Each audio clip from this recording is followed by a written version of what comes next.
Hello बच्चों, welcome to विद्या मंदिर classes in collaboration with Doubtnut. मैं करुणेश भैया आज आप लोगों को लिक्विड्स का लेक्चर नंबर 2 कराने वाला हूं। तो लेक्चर नंबर 2 में क्या होगा बच्चों, हम लोग हाइड्रोस्टैटिक्स 2 करने वाले, मतलब एक्चुअली मैंने लेक्चर 1 को हाइड्रोस्टैटिक्स 1 कर दिया था और इसमें हाइड्रोस्टैटिक्स 2। This is continuation. तो कंटिन्यूएशन में हम लोग क्या करेंगे, अब यहाँ पर आज जो हम लोग करेंगे वो पास्कल्स लॉ होगा, आर्किमिडीज प्रिंसिपल होगा और कंडीशन ऑफ फ्लोटिंग होगा। आई होप आपको मेजर 3 टॉपिक समझ में आ चुके होंगे। मैंने क्या क्या बोला, आर्किमिडीज प्रिंसिपल, आर्किमिडीज प्रिंसिपल, ठीक है, पास्कल्स लॉ, बड़ा इंपॉर्टेंट है ये पास्कल्स लॉ, और कंडीशन ऑफ फ्लोटिंग। ये 3 टॉपिक होंगे। इसके बाद भी आपका हाइड्रोडायनेमिक्स ही होगा, लेकिन उसमें क्या होने वाला है, उसमें हम लोग एक्सीलरेट करेंगे कंटेनर को। अभी तक हमारा कंटेनर जो इन चीजों में क्या है, कंटेनर, ठीक है, प्लस लिक्विड, दोनों ही रेस्ट पर है, कुछ भी एक्सीलरेट नहीं कर रहा है। क्लियर कट आइडिया लग चुका है। तो चलो बिना टाइम वेस्ट किए अपन लोग स्टार्ट करते हैं। पास्कल्स लॉ बहुत इंपॉर्टेंट लॉ है, ठीक है। पास्कल्स लॉ से शुरू करते हैं। पहले पास्कल्स कर लेते हैं, पास्कल्स लॉ, ठीक है, ऑल राइट। तो बेटा पास्कल्स लॉ क्या होता है, पास्कल्स लॉ होता है कि अगर जैसे मान लो, पहले एक चीज समझ लेते हैं, जो यहाँ लिक्विड हम लोग कर रहे हैं ना, ये लिक्विड जो हम लोग कर रहे हैं बाय डिफॉल्ट लिक्विड इनकम्प्रेसिबल है, इनकम्प्रेसिबल है, इस बात को समझना। इनकम्प्रेसिबल लिक्विड लेते हैं, मतलब लिक्विड इनकम्प्रेसिबल होने का मतलब कि उसको दबाओगे तो उसका वॉल्यूम कम नहीं होगा, मतलब अगर उसको कंप्रेस करने की कोशिश करोगे दबेगा नहीं। मतलब हम मान के चलते हैं, इसी को बोल देते हैं आइडियल लिक्विड बोलते हैं। हालांकि आइडियल लिक्विड आपका नॉन विस्कस भी होता है। अब ये टर्म मैं अभी इंट्रोड्यूस नहीं करना चाहता था, बट ठीक है, नॉन विस्कस भी होता है, मतलब जो सरफेस के बीच का फ्रिक्शन होता है वो नहीं लग रहा होता। तो इनकम्प्रेसिबल नॉन विस्कस लिक्विड होता है ये, ठीक है। और फ्लो की कोई बात है नहीं, तो बस 2 ही प्रॉपर्टीज को भी हम लोग कंसीडर कर रहे हैं। मतलब हालांकि फ्लो होगा तभी आपका विस्कोसिटी भी आएगा। तो अगर विस्कोसिटी भी मतलब रिलेटिव वेलोसिटी की वजह से होता है, सरफेस के बीच में जो लिक्विड सरफेस के बीच में जो रिलेटिव वेलोसिटी होती है उसकी वजह से आता है, तो ये भी अगर आप कंसीडर भी नहीं करना चाहते हो तो चलेगा। बट अभी जो आपका लिक्विड है वो इनकम्प्रेसिबल लिक्विड है। तो पास्कल्स लॉ को समझने के लिए मैं पहले लिक्विड को इनकम्प्रेसिबल मानना पड़ेगा, ठीक है। ये आइडियल लिक्विड का वन ऑफ द प्रॉपर्टी है, करेक्ट, ठीक है बच्चों। तो क्या है, जैसे अगर मान लो कोई कंटेनर है, हर बार हम कंटेनर में ही बात करते हैं, ऑब्वियसली बच्चा कंटेनर में ही तो लिक्विड आ सकता है ना। तो कंटेनर में ही लिक्विड को डाल के उसके एनालिसिस करते हैं। तो मान लो एक कंटेनर है, ठीक है, मान लो एक कंटेनर है और इस कंटेनर में हमने कोई लिक्विड डाल दिया, इनकम्प्रेसिबल लिक्विड। अब बहुत प्रिसाइज हो जाएंगे, इनकम्प्रेसिबल लिक्विड डाल दिया हमने, ठीक है, इनकम्प्रेसिबल लिक्विड, ठीक है। अगर इनकम्प्रेसिबल लिक्विड और मैंने ऐसे सोचो कि ये यहां पर कोई एक ऐसे मासलेस फ्लैट सरफेस डाल दिया और मैं यहां पर एक्स्ट्रा प्रेशर F डाल रहा हूं, जिसकी वजह से प्रेशर चेंज होगा। आई होप यू अंडरस्टैंड। तो ये पहले मान लो ऐसा कुछ P नॉट था एटमॉस्फेयर की वजह से। बिफोर दिस फोर्स प्रेशर क्या था, P नॉट था। अब हमने एक्स्ट्रा F फोर्स लगाया तो उसकी वजह से जो प्रेशर चेंज आएगा, लेट्स अज्यूम दैट प्रेशर पहले क्या था, P नॉट था, अब कितने का चेंज आया, डेल्टा P का चेंज आया, ठीक है। तो जो डेल्टा P का चेंज है लिक्विड में हर जगह पर सेम होगा, मतलब यहां पर भी डेल्टा P आएगा, यहां पर भी डेल्टा P आएगा, यहां जो भी चेंज हो एक्स्ट्रा, मतलब जो पहले था उससे डेल्टा P ही चेंज होगा, हर जगह पर यूनिफॉर्मली चेंज आ जाएगा। I hope you understand my point. तो आपको ये समझना है कि अगर क्लोज्ड कंटेनर है, अगर क्लोज्ड कंटेनर है, इनकम्प्रेसिबल लिक्विड है, तो change in pressure is always transmitted equally in all direction, ठीक है। इस बात को मैं लिख देता हूं, ध्यान से समझना कि यहां पर जैसे मैंने बोला नहीं कि अगर यहां पर डेल्टा P का चेंज हुआ तो हर जगह पर delta P delta P delta P ही चेंज होगा। ये बड़ा इंटरेस्टिंग सा कहानी है, तो मैं लिख देता हूं कहानी क्या है, ठीक है। कहानी ऐसी है, इन अ क्लोज्ड इनकम्प्रेसिबल लिक्विड,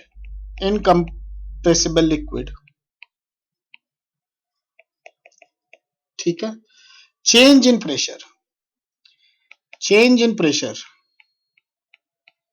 ठीक है, transmitted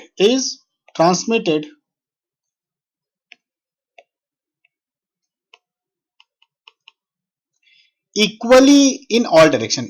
equally in all direction. I hope you understand this point.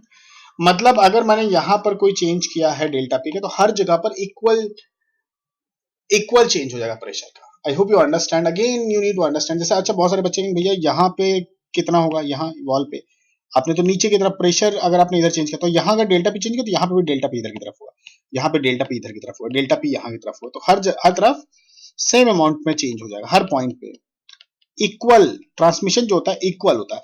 This is Pascal's law, यही पास्कल्स लॉ है। बट लिक्विड क्या होना चाहिए आपका, इनकंप्रेसिबल लिक्विड। अब ये बहुत इंपॉर्टेंट लॉ हो गया, इनकंप्रेसिबल लिक्विड होना चाहिए। क्यों इंपॉर्टेंट लॉ, मैं भी ये बता देता हूं आपको। क्योंकि इसका जो उपयोग है इसको हम लोग बहुत अच्छी अच्छी जगह पे यूज कर लेते हैं। तो मैं इसका एग्जाम्पल बता देता हूं कहां कहां होता है। देखो जैसे मान लो अपने पास एक ऐसे करके बड़ा सा ऐसा, इनफैक्ट इधर मैं छोटा कर देता हूं और इधर बड़ा कर देता हूं, ठीक है, इतना बड़ा कर देता हूं, ये ऐसे थोड़ा सा मान लेना, कंसिडर कर लेना कि मान लो यहाँ पर जो एरिया A1 है, ये एरिया A2 है। ये देखना, ये एरिया A1 है और ये एरिया A2 है, और A1 बेचारा A2 से बहुत छोटा है। A1 A2 से बहुत छोटा है, बहुत छोटा, मतलब देखो काफी छोटा दिखा दिया मैंने, फार फार फार छोटा।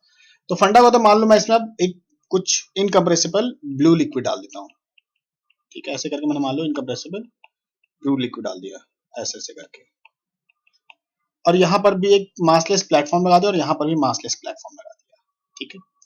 अब मैं क्या करूँ, इसका एरिया ऑफ क्रॉस सेक्शन है, तो इधर से मैंने F1 फोर्स जनरेट किया, F1, ठीक है।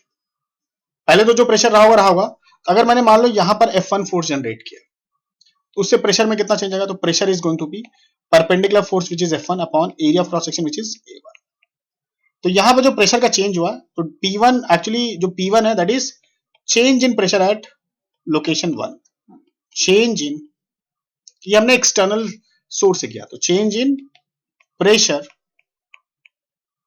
इन location 1। I hope you understand.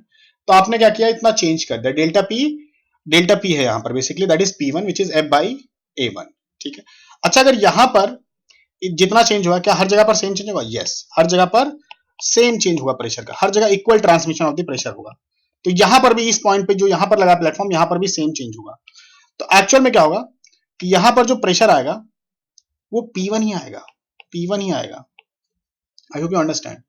अगर P1 है, ठीक है, अगर मैं यहां पर एरिया ले लू, एरिया ध्यान से समझ, अगर मैं यहां पर एरिया AD ले लूं, तो यहां पर कितना, ये जो बेचारा ब्लॉक होगा, ये जो प्लेटफॉर्म मैंने रखा था, ये कितना फोर्स एक्सपीरियंस करेगा। तो अगर यहां पर भी P1 ही चेंज हो रहा, तो जो फोर्स एक्सपीरियंस बाई F2 होगा, इसको मैं बोला फोर्स एक्सपीरियंस बाई F2, यहां पर जो फोर्स F2 एक्सपीरियंस कर रहा है that is going to be P1 into pressure into area which is A2। I hope you understand. नहीं आया समझ में, मैंने कहा भाई यहां पर P1 है तो यहां पर भी P1 होगा, तो यहां पे भी P1 P1 P1, हर जगह पे P1 चेंज है, ये ध्यान रखना इस बात को, चेंज होगा। तो कितना एक्स्ट्रा फोर्स आया होगा, तो जो एक्स्ट्रा फोर्स है वो F2 फोर्स है, that is change in pressure into area of cross section पूरा। तो ये प्लेटफॉर्म को इतने फोर्स, एक्स्ट्रा फोर्स ऊपर तक पहले तो लग ही रहा था, जो लग रहा था उससे क्लिप में पड़ा हुआ था। अब जो एक्स्ट्रा प्रेशर आया उसकी वजह से जो धक्का लग रहा है वो हमने निकाल लिया, F2 equal to P1 into A2, और P1 क्या होगा, वो सेम ही है, तो इसको लिख सकते हैं F1 upon A1 into A2। हमें पता क्या रियलाइज हुआ, बड़ा इंटरेस्टिंग सी बात है, जो F2 है ना वो F1 का A2 अपॉन A1 टाइम्स आ गया। मतलब अगर हम फोर्स वाइज कंपैरिजन करें, तो जो F1 होगा बच्चों, वो सॉरी जो F2 होगा बच्चों, वो F1 का A2 बाई A1, और A2 बाई A1 बहुत बड़ी क्वांटिटी है। क्यों, क्योंकि देखो A2 जो है, ध्यान से समझोगे तो A2 एक्चुअली बहुत बहुत बहुत बड़ा देन A1 है, तो ऑब्वियसली बहुत बड़ा नंबर डिवाइड बाय बहुत छोटा नंबर, तो बहुत ज्यादा बड़ा नंबर है, बहुत बड़े फैक्टर से इंक्रीज हो जाता है। तो यही होता है कि अगर हम यहाँ एरिया छोटा रखें, यहाँ एरिया बड़ा रखें, तो यहाँ जो फोर्स जनरेट होता है ड्यू टू पास्कल्स लॉ, वो बहुत बड़ा फोर्स जनरेट होता है। तो यहाँ पर क्या रियलाइज हुआ कि F2 बहुत बहुत बहुत बड़ा देन F1 होता है। आप कहोगे भाई इससे फायदा क्या हुआ, हमने क्या क्यों किया इसको ऐसे, तो बेटा जी हमने इसलिए इसको ऐसे इसलिए क्यों किया, क्योंकि हमें इससे हम बहुत सारी डिवाइस बना सकते हैं, बहुत सारी डिवाइस बना सकते हैं। एक बेसिकली हाइड्रोलिक लिफ्ट होती है, तुमने सुना होगा हाइड्रोलिक लिफ्ट, सुना ही है सब लोगों ने। हाइड्रोलिक लिफ्ट नाम से ही पता चला हाइड्रोलिक लिफ्ट। हाइड्रोलिक लिफ्ट का फंडा क्या होता है कि आपने अगर कभी वहां गए होगे, कार वार सर्विसिंग कराने गए होगे, तो वहां पर एक बंदा बटन होता है, ब्लू बटन दबाता है और किसी प्लेटफॉर्म पे रखा होता है कार, और वो ऐसे उठा देता है, वो हाइड्रोलिक लिफ्ट होती है। अगर तुम ध्यान से देखोगे तो वो जो नीचे का पोर्शन होता है ना, एक लिक्विड से कनेक्टेड होता है, जिसका वो बॉक्स होता है वही साइड में लगा होता है। सबने नोटिस किया होगा अगर जिन्होंने देखा होगा। तो वहां पर एक्चुअल में क्या होता है कि जो बटन दबाते हो तो यहाँ पर एक छोटा सा फोर्स जनरेट करता है, और जिस पर कार खड़ी होती है, जैसे मान लो यहाँ पर कार ऐसे करके है, ऐसे करके कार है ना, तो इसे बहुत बड़ा फोर्स लगेगा तो ये ऊपर चला जाएगा। अगर बहुत छोटा फोर्स जनरेट करेगा तो वो फायदा उठा ही नहीं पाएगा ना ऊपर, उसे कार तो काफी हेवी होती है। तो उसी हिसाब से हम लोग यहाँ पर फोर्स जनरेट हो जाता है। तो हाइड्रोलिक लिफ्ट बनाने के लिए पास्कल्स लॉ यूज होता है। तो आई होप पहला जो यूज है हाइड्रोलिक लिफ्ट के लिए होता है पास्कल्स लॉ। ठीक है, तो पास्कल्स लॉ से हम लोग हाइड्रोलिक लिफ्ट बना सकते हैं। आपको समझ में आ रहा है क्या हुआ ना, मतलब छोटे फोर्स से बड़ा फोर्स जनरेट कर सकते हैं। ये इंपॉर्टेंट बात हमारी, छोटे फोर्स से बड़ा फोर्स जनरेट कर सकते हैं, हाइड्रोलिक लिफ्ट बना सकते हैं। This is Pascal's law application. एक और है, एक और बता देता हूं आपको, एयर ब्रेक वगैरह भी इसी, एयर ब्रेक करके होता है, ट्रक्स में लगता है, एयर ब्रेक बनाते हैं, इसीलिए इसी कॉन्सेप्ट पे लगता है। तो एयर ब्रेक बनाते हैं, उसमें भी क्या करते हैं, यही सेम, मतलब आप एयर को भी आप फ्लूइड की तरह यूज कर सकते हो, फ्लूइड ही होता है, तो वहां पर सेम कॉन्सेप्ट तो सेम चलेगा ना। यहाँ पर चाहे जौन सा लिक्विड होगा, यहाँ पर चाहे जौन सा मटेरियल होगा, हर जगह सेम तरीके से ही होगा ना, तो वहां पर भी सेम तरीके से छोटे से फोर्स से बड़ा फोर्स जनरेट करते हैं। तो ये भी एक इंपॉर्टेंट एप्लीकेशन है। तो आई hope you all get this point, understand this point, कितना इंपॉर्टेंट हमारी लाइफ में पास्कल्स लॉ। ठीक है बच्चों, तो पास्कल्स लॉ हम लोग समझ गए हैं। ठीक है, छोटे छोटे टॉपिक हैं आज के, बट काफी सारे हैं, तो हमें बहुत ध्यान से करने पड़ेंगे। ठीक है, तो पास्कल्स लॉ सबको समझ में आ गया, एप्लीकेशन भी समझ में आ गया, हाइड्रोलिक लिफ्ट और एयर ब्रेक। तो चलो अगले टॉपिक पे अपने आते हैं, which is Archimedes principal. Archimedes principal, ठीक है, बड़ा इंपॉर्टेंट सा प्रिंसिपल है आर्किमिडीज प्रिंसिपल। मतलब इसका भी बहुत ज्यादा हमारी लाइफ में उपयोग होता है। तो आर्किमिडीज ने क्या बोला था, फिर से कहोगे भैया आप कंटेनर बनाओगे, यस मैं कंटेनर बनाऊंगा क्योंकि उसकी आवश्यकता है हमें। एक कंटेनर है, इसमें मान लो मैंने कोई लिक्विड डाल दिया है ना, ये मान लो हमने लिक्विड डाल दिया। अब इस लिक्विड में मैंने क्या किया कि अगर मैं कोई ब्लॉक डालता हूं ऐसे करके, and if it is floating, fully immersed और पार्शियली इमर्स्ड, पूरा भी इमर्ज हो जाए तो भी चलेगा, चाहे ऐसा हो और ऐसा भी चलेगा, ऐसे करके भी चलेगा, ऐसा ऐसा और ऐसा हो, है ना, जस्ट अंदर आ गया हो, ऐसे करके सोच सकते हो, ऐसे करके, ठीक है, तो भी चलेगा। पार्शियली इमर्स्ड और फुल्ली इमर्स्ड दोनों केस में अगर इमर्स्ड है, तो आर्किमिडीज ने एक चीज नोटिस किया था जो मैं आपको बताने वाला हूं। उसने बोला कि अगर अगर किसी ऑब्जेक्ट को हम लोग किसी लिक्विड में डालते हैं, and if it is partially और फुल्ली इमर्स्ड, इमर्स्ड है डूब नहीं रहा है, डूबा नहीं है, सिंक नहीं हुआ है, सिंक मतलब कि अंदर जाके बैठा नहीं है, अगर डूबा नहीं है, तो आर्किमिडीज ने बोला कि जो इस पे इसका वेट होता ना, जो इसका वेट होता है वो बेसिकली, आप ऐसे सोच सकते हो, मैं स्टेटमेंट ही लिख देता हूं तो आपको समझ में आए। If an object is partially और fully immersed, partially or fully immersed in a liquid, if an object is partially or fully immersed in a liquid, then weight of the water, अब ये ध्यान समझना, weight of the water या weight of the liquid, water particular नहीं होते, weight of the liquid displaced by block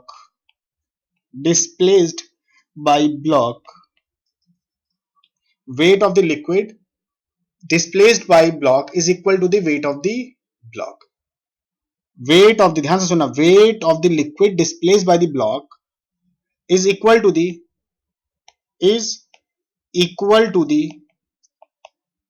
weight of block. यही है Archimedes principal, weight of block। थोड़ा ध्यान से समझना पड़ेगा, 3 लाइन होगी तो आपको कॉम्प्लेक्स लग सकता है।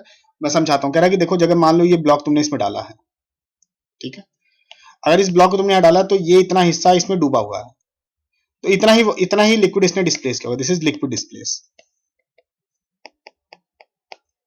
ठीक है, जैसे यहां पर इसने पूरा ही लिक्विड डिस्प्लेस किया, अपने वॉल्यूम के बराबर है, weight of the liquid displace bye, तो जैसे यहां पर इसने पार्शियल डिस्प्लेसमेंट किया, यहां पर पूरा डिस्प्लेस कर दिया, अपने वॉल्यूम के बराबर लिक्विड डिस्प्लेस कर दिया।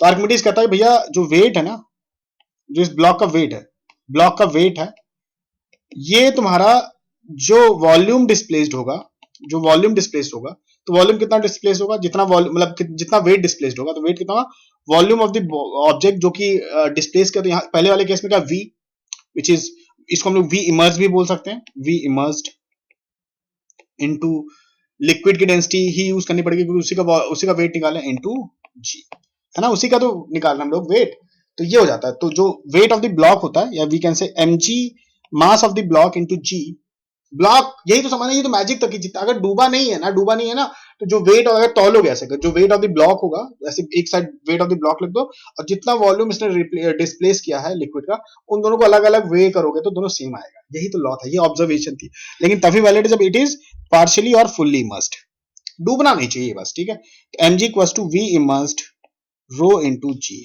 बाद में इस क्वांटिटी को बायंसी बोला गया था। बायंसी क्या होता है मैं बताता हूँ, बायंसी फोर्स बोला गया था, अभी मैं एक्सप्लेन करता हूँ आपको, ठीक है। तो वी मस्ट रो जी को हम लोग बायंसी बोलते हैं, क्लियर है।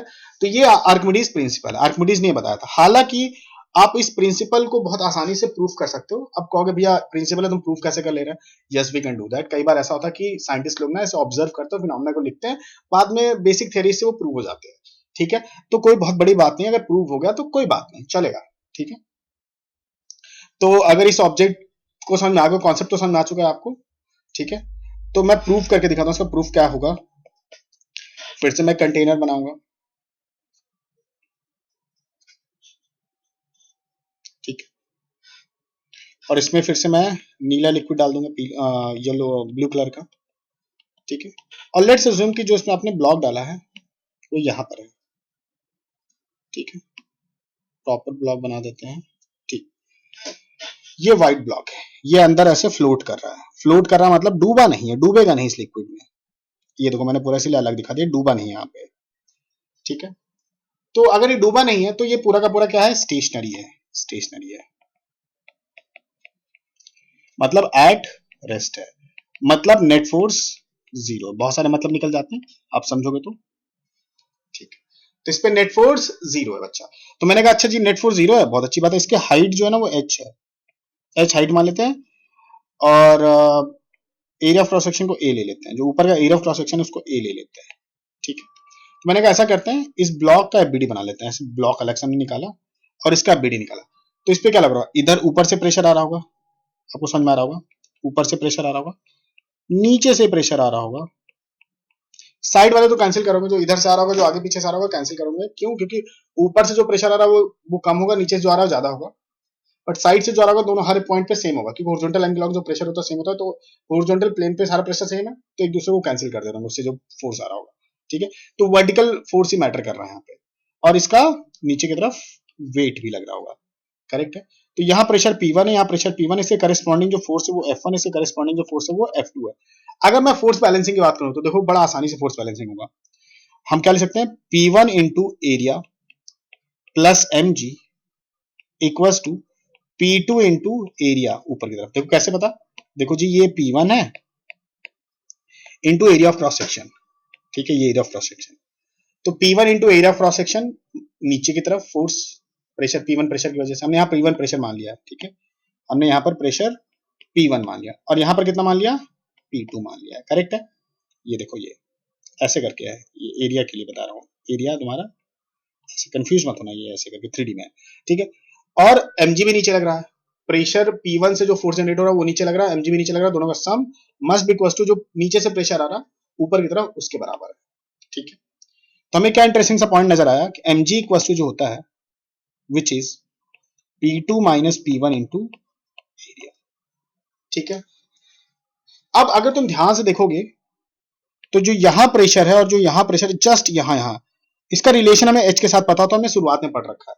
तो क्या होता है, P1 plus rho g h equal to P2। ये तो समझ में आ रहा होगा ना, इक्वेशन 1 समझ में आ गया, इक्वेशन 2 भी समझ में आ गया। आप तो क्लियर कट होगा, अगर P1 प्रेशर है, एच हाइट नीचे आते हो, तो P1 plus rho g h is equal to इसकी डेंसिटी रो मान लेते हैं। भाई कंफ्यूज मत होना, डेंसिटी ऑफ लिक्विड है ना, डेंसिटी ऑफ लिक्विड। अभी डेंसिटी ऑफ ऑब्जेक्ट हमें जरूरत ही नहीं, उसका मास डायरेक्टली पता है हमें, ठीक है बच्चों। तो हमने कहा अच्छी बात है।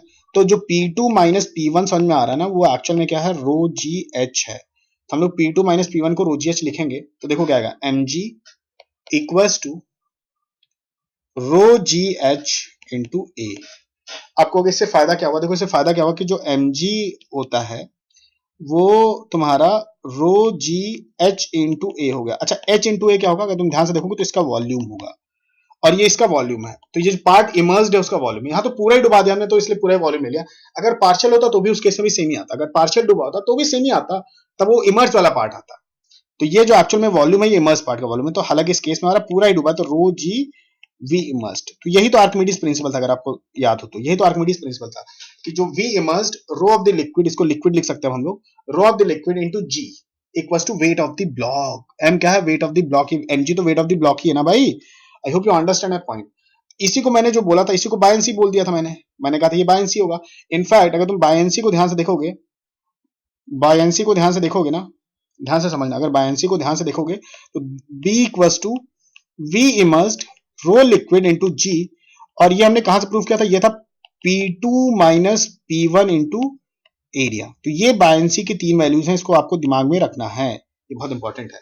जो प्रेशर डिफरेंस, नीचे से जो प्रेशर आ रहा है ऊपर से जो प्रेशर आ रहा है, जो डिफरेंस होगा ना, जो डिफरेंस होगा into area, pressure difference into area is going to be buoyancy, और वेट के बराबर तो होगा अगर फ्लोट कर रहा है। ऐसा नहीं हर केस में ये जो वेट के बराबर mg, जो बायनेंसी है वो v इमर्स रो जी लग रहा होगा, ये पक्की बात है, is equal to pressure difference into area होगा, that is also correct. But ये mg तभी होगा जब कंडीशन ऑफ फ्लोटिंग, मतलब कंडीशन ऑफ फ्लोटिंग मतलब फ्लोट कर रहा होगा, मतलब फ्लोट मतलब कि फुल्ली और पार्सली इमर्स, सिंक डूबा नहीं है।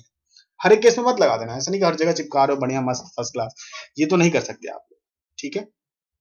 आई होप ये बात आपको समझ में आ रही होगी, ठीक है बच्चों।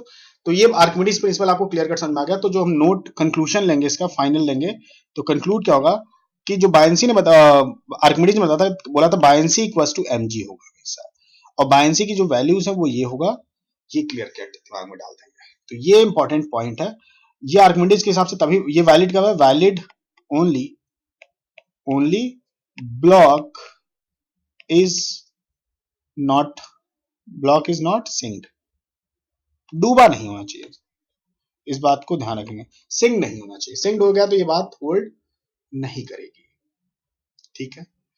तो हमारे दिमाग में फिर से एक बात आ जाती है, क्या बात आ जाती है भाई, कि क्या कंडीशन होता है कि ऑब्जेक्ट डूबे ना, क्या कंडीशन होता है कि ऑब्जेक्ट डूबे ना। तो यहीं पर हमारा एक कॉन्सेप्ट आता है condition of floating, condition of floating, कब नहीं डूबता है, चलो वो भी प्रूव कर लेते हैं, किस केस में ऑब्जेक्ट नहीं डूबा। अभी हमने मान लिया था ना कि डूब नहीं रहा है, तो कंडीशन ऑफ फ्लोटिंग क्या होगा, फिर से हम बनाएंगे एक अपना कंटेनर, ओके है ना। तो कंटेनर ऐसे बना लेते हैं, अच्छा सा कंटेनर एक बना लेते हैं, फिर से टेढ़ा हो गया, कोई बात नहीं, फिर से कोशिश करते हैं, है ना, फिर से टेढ़ा हो गया, चलो अब हो गया, मान लेते हैं कि सीधा ही है। तो यहां पे मान लो अपने पास एक कंटेनर है जिसमें लिक्विड डाला हुआ है। अब मैंने इसमें किसी ऑब्जेक्ट को डाला, मान लो किसी ऑब्जेक्ट को डाला, और इसका कुछ हिस्सा ऑब्वियसली लिक्विड के अंदर है और कुछ हिस्सा लिक्विड के बाहर है, डूब नहीं रहा, हमने मान लिया डूब नहीं रहा। क्यों ऐसा कर रहे हैं, क्योंकि देखो इसको ऐसा करने से हमें फायदा क्या होगा कि हम प्रूव कर पाएंगे, अगर डूब नहीं रहा तो क्या कंडीशन आती है जिसमें डूबता नहीं है। तो हमने मान लिया density of the liquid is rho l और डेंसिटी ऑफ जी ऑब्जेक्ट इज डी मान लेते हैं, ठीक है, रोयल एंड डी, ठीक है। आई होप यू अंडरस्टैंड। अगर ये डूब नहीं रहा तो यहाँ पर आर्किमिडीज प्रिंसिपल होल्ड कर रहा होगा, सही बात है कि नहीं। तो यहाँ पर जो mg होगा वो v इमर्स्ड रो जी होना चाहिए। अब ये कंडीशन ऑफ फ्लोटिंग हम इसी से प्रूव करने की कोशिश कर रहे हैं, तो mg equals to v immersed rho g होगा ही होगा, करेक्ट है ना बात। अच्छा अब ये mg क्या है, मास ऑफ द ऑब्जेक्ट, ये जो फ्लोट कर रहा है, जो फ्लोट कर रहा है ना इसको, इसका मास है, इसका मास कैसे लिखेंगे, इसका मास होगा density d into total volume V total into G and this is immersed volume into rho of the liquid into G, ये लिक्विड का है, इस बात को ध्यान रखेंगे, करेक्ट है ये बात। तो हमें क्या रियलाइज हुआ कि G तो कट गया और जो D अपॉन रो L है वो V इमर्स्ड अपॉन VT होगा।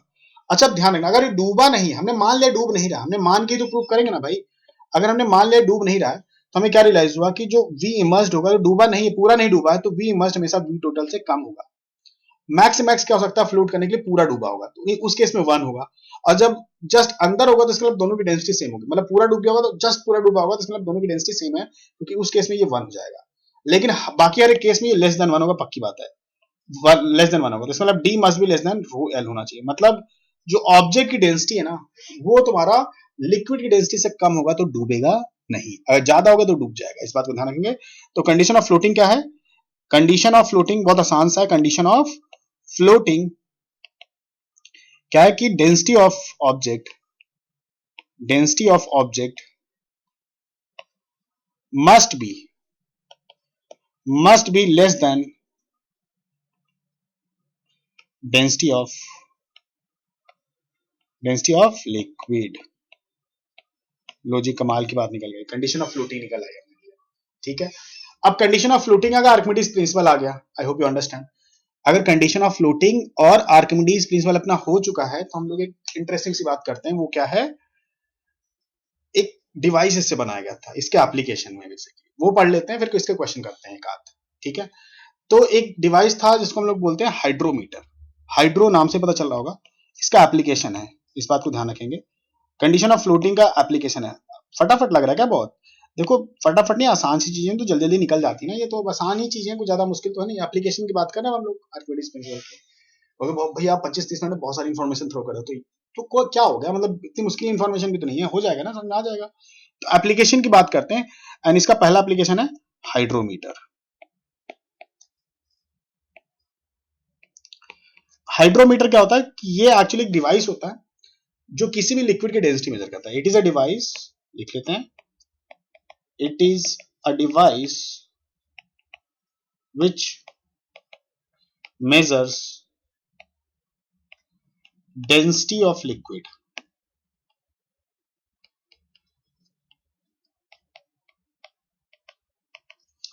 It is a device which measures density of किसी भी लिक्विड की डेंसिटी मेजर कर सकता है। अगर ये मिल्क करता है तो उसे लैक्टोमीटर बोल देते हैं, आपने सुना होगा, लैक्टोमीटर बहुत फेमस वर्ड है। तो lactometer is a device which measures the density of the milk. तो अभी हम बात करते हैं आपसे, पहले इसकी डिजाइनिंग कैसे होगी। तो इसकी डिजाइनिंग देखो ऐसी होती है, एक कंटेनर होता है, कंटेनर के अंदर लिक्विड होता है जिसकी डेंसिटी हमें मेजर करनी होती है। ठीक है, ये रहा आपका कंटेनर। फिर से वही, अब मान लो ये रहा आपका, इस बार येलो लिक्विड कर देते हैं, येलो लिक्विड है ना, येलो लिक्विड है जिसकी हमें डेंसिटी मेजर करनी है। ठीक है भाई, येलो लिक्विड है जिसकी डेंसिटी मेजर करनी है। तो हमारा डिवाइस कैसा होता है? तो तुम डिवाइस देखोगे तो ऐसे करके होता है, एक ऐसे करके होता है, एक मिनट, ऐसे करके होता है, और इसमें नीचे बल्ब लगा होता है, ऐसे बल्ब।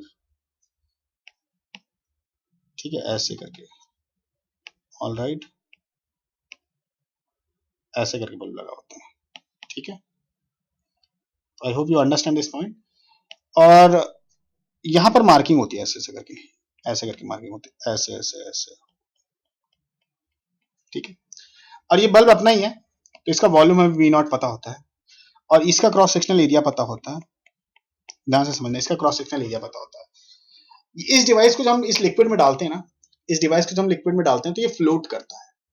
अब ये फ्लोट कर रहा होगा तो इसका वेट तो हमें पता ही होता है, इसका वेट तो हमें पता होता है, mg हमारा ही तो डिवाइस, हम वे कर लेंगे, इसका वेट हमें पता है।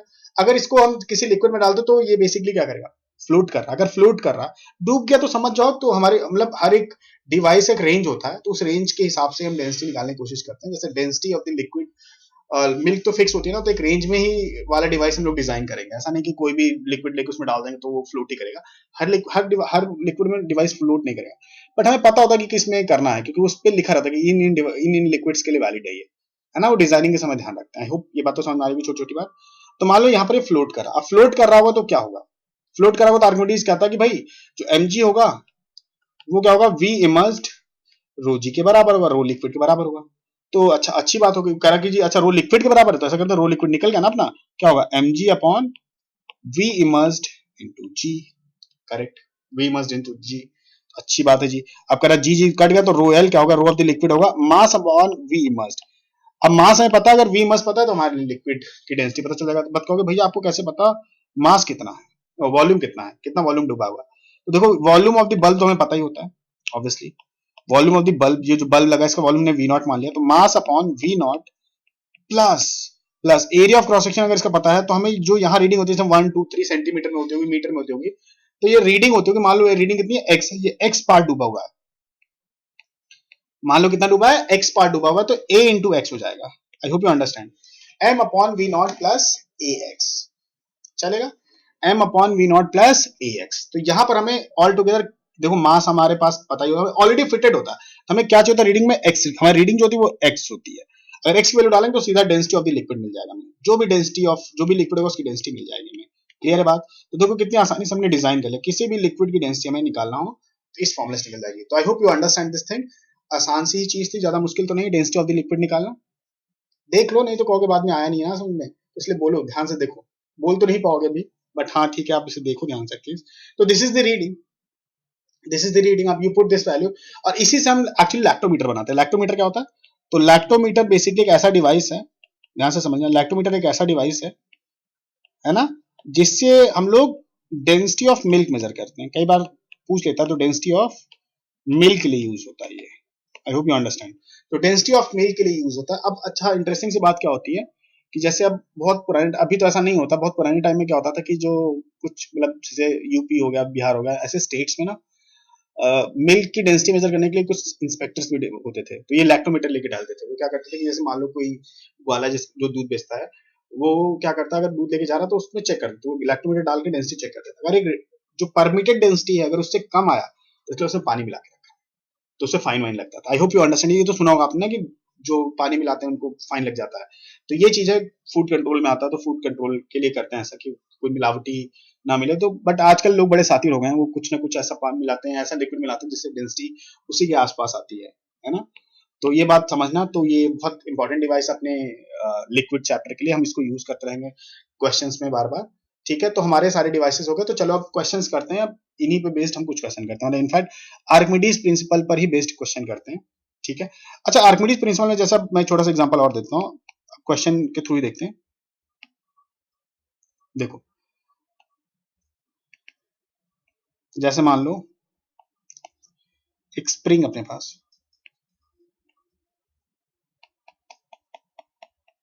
ठीक है, और एक एम मास का ब्लॉक। अगर मैं इसको छोड़ दूं, स्प्रिंग कांस्टेंट के है, अगर मैं इसको छोड़ दूंगा तो कितना वेट होगा इसका, इनफैक्ट रीडिंग क्या होगी, रीडिंग बताना। तुम्हें पता ना के एक्स रीडिंग होती है, k x equals to m g, जितना मतलब एक्स जो होता है वही रीडिंग होती है। एक्स मतलब ऑब्वियसली एक्स अलोन नहीं होगा, के मल्टीप्लाई करना पड़ेगा, और के हमें पता होता है, हमारा स्प्रिंग है तो हमें पता होता है। तो k x is the reading होगी। तो अगर हवा में एयर में होगा, अगर एयर में होगा, ध्यान से समझना, अगर एयर में होगा तो उसकी रीडिंग के एक्स आएगी, मतलब k x equals to m g आएगी। तो ये रियल रीडिंग होगी एम जी की। बट यहीं पर देखो मैजिकली क्या करते हैं हम लोग, अगर इसी डिवाइस को हम लोग, मैं इस डिवाइस को नहीं डालेंगे, इस पूरे सेटअप को नहीं डालेंगे, हम सिर्फ इस जो ब्लॉक है इसको हमने एक लिक्विड कंटेनर के अंदर ऐसे डाल दिया, ठीक है। और लिक्विड कंटेनर में डालते देखो क्या रीडिंग, नई रीडिंग जो ये ओल्ड रीडिंग है, क्या नई रीडिंग में कोई चेंज आएगा? यस आ जाएगा। क्यों? क्योंकि अब अगर ये ब्लॉक अभी भी इक्विलिब्रियम है, जैसे यहाँ इक्विलिब्रियम में था तो के एक्स इक्वल टू हमने एमजी बोल दिया, ऊपर के एक्स, ये तो समझ में आ ही रहा होगा ना आपको, ऊपर क्या होगा के एक्स होगा और नीचे एमजी होगा, और इक्विलिब्रियम में है तो k x equal to MG. बच्चों हो गया कमाल की बात, के एक्स इक्वल टू एमजी। अब यहां पर क्या होगा, यहां अभी भी ऊपर के एक्स लग रहा होगा लेकिन के एक्स डैश हो चुका होगा, एमजी अभी भी लग रहा होगा, करेक्ट है। अब कहोगे भाई बायंस, अब यहाँ पर एक बायंसी भी लग रहा होगा, कहोगे भैया बायंसी अगर हमने बताया नहीं, तो एक्चुअली बायंसी क्या होता है, बायंसी अब देखोगे तो प्रेशर डिफरेंस इनटू एरिया होता है ना, बताया था। और बायंसी हमेशा ऊपर लगता है, इस बात को ध्यान में, प्रेशर डिफरेंस नीचे से जो प्रेशर आ रहा है ऊपर से जो आ रहा है उसका डिफरेंस इनटू एरिया, और हमेशा ऊपर लगता है, इस बात को ध्यान में। बायंसी की डायरेक्शन जो मैंने यहाँ बताया, यहाँ अगर नहीं बताया था, तो बायंसी हमेशा ऊपर की तरफ लगता है। अगर किसी भी ऑब्जेक्ट अपने आप को भी पानी में डुबाओगे तो आपको एक बायंसी फोर्स लगेगा, कितना लगेगा, V immersed rho into G। कुछ भी डालोगे पानी में या लिक्विड में तो V इमर्स्ड रो G ऊपर की तरफ लगेगा। तो वही वाला कॉन्सेप्ट मैं यूज करने की कोशिश कर रहा हूँ। इस पे नीचे की तरफ mg लग रहा होगा, ऊपर की तरफ के एक्स डैश लग रहा होगा, और ऊपर की तरफ ही V इमर्स्ड रो G लग रहा होगा। आई होप यू अंडरस्टैंड। और ये इक्विलिब्रियम में आ चुका होगा। अगर इक्विलिब्रियम में आ चुका बच्चों तो फिर से नेट फोर्स इस पे जीरो होगा, तो k x dash plus V immersed rho g equals to mg हो जाएगा। तो अगर तुम ध्यान से देखोगे तो के एक्स डैश जो होगा वो mg minus V immersed rho जी होता है। स्प्रिंग बैलेंस के केस में ध्यान रखना इस बात को, स्प्रिंग बैलेंस के केस में जो के एक्स होता है वही रीडिंग होती है, तो यहाँ के एक्स एक्चुअली mg से कम आ रहा है। अगर आप पानी में डालोगे ऑब्जेक्ट को तो तुम्हारा वेट डेफिनेटली कम फील होता है, ये तुमने खुद एक्सपीरियंस किया होगा। जब तुम स्विमिंग पूल पे कूदो, तुम अपना मतलब आसानी से तुम ऐसे हवा में तो नहीं ऐसे लटक सकते जैसे पानी में लटकते हो, है ना। तुम देखो ऐसे फ्लोट कर जाते हो तुम मस्त तरीके से, क्योंकि आपका वेट कम हो जाता है, आपको ज्यादा फोर्स नहीं चाहिए, क्योंकि बायंसी आपको उठा रहा है अपने आप। एयर में कोई इतनी बायंसी होती नहीं कि आपको उठा लेगा ना। आई hope you understand A point. तो जो रीडिंग होगी वो डिक्रीज कर गई है, तो न्यू रीडिंग है ये न्यू रीडिंग क्या है आपकी, डिक्रीज कर गई है, न्यू रीडिंग डिक्रीज कर गई है। तो बहुत मुश्किल सी सिचुएशन तो नहीं है बिल्कुल, ये करेक्ट है ये बात, ठीक है। तो ये बात समझा, न्यू रीडिंग हो जाएगी वी इमर्स्ड ओजी, तो पूरा ही वॉल्यूम डूबा हुआ है, तो उसके हिसाब से हम लोग न्यू रीडिंग ले सकते हैं। तो अगर ऐसा कुछ क्वेश्चन आता है तो प्लीज आप टैकल कर लेना। मतलब मैं हालांकि अगले क्लास में जो ट्यूटोरियल क्लास होगी उसमें ऐसा कुछ क्वेश्चन करा दूंगा। तो एक और क्वेश्चन लेते हैं, काफी इंटरेस्टिंग सा क्वेश्चन है, ठीक है। इसमें क्या है, फिर से अपना वही कंटेनर, ओल्ड फेमस कंटेनर, ठीक है। इसमें मैंने क्या किया, पहले नीला लिक्विड डाला,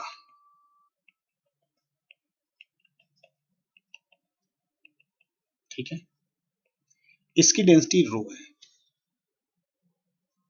इसके ऊपर मैंने एक पीला लिक्विड डाला और इमिसिबल लिक्विड, इमिसिबल मतलब मिक्स नहीं होंगे एक दूसरे के साथ, ये दिया है, इसका है 0.8 रो डेंसिटी। Immiscible liquids,